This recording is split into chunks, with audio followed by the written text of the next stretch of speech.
إحنا شعب عجيب جدا، نفضل نكرر الغلط جيل ورا جيل ونصدق الوهم لحد ما يبقى حقيقة.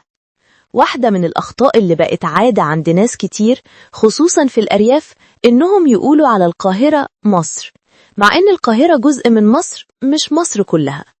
والمصيبة إن السينما والدراما كملت على الخطأ ورسخت الغلط ده في عقولنا كأنه حقيقة.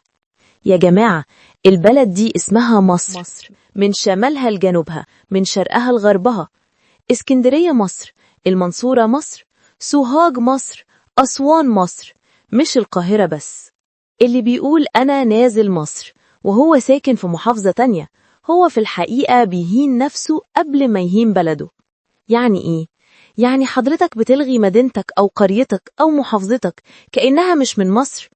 وده مش بس خطأ جغرافي، خطأ ثقافي وفكري. اللي زود الطين بلة إن الأفلام والمسلسلات دخلت اللعبة، بدل ما يصححوا الغلط كرسوه.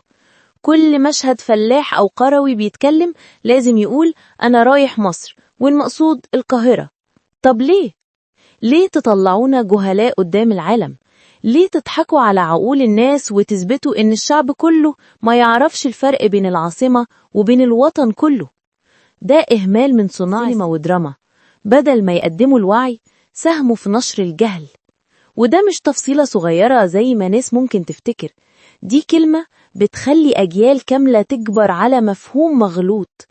كلمة بتعلم الولد والبنت من صغرهم إن بلدهم مش بلد، بلدهم مجرد العاصمة. والحقيقة إن اللي بيقول كده بيظلم نفسه. أنت من الدقهلية، ليه تلغي هويتك؟ أنت من البحيرة، ليه تتنازل عن اسم محافظتك وتقول أنا من برا مصر؟ لا، حضرتك من مصر زيك زي ابن القاهرة، مفيش فرق.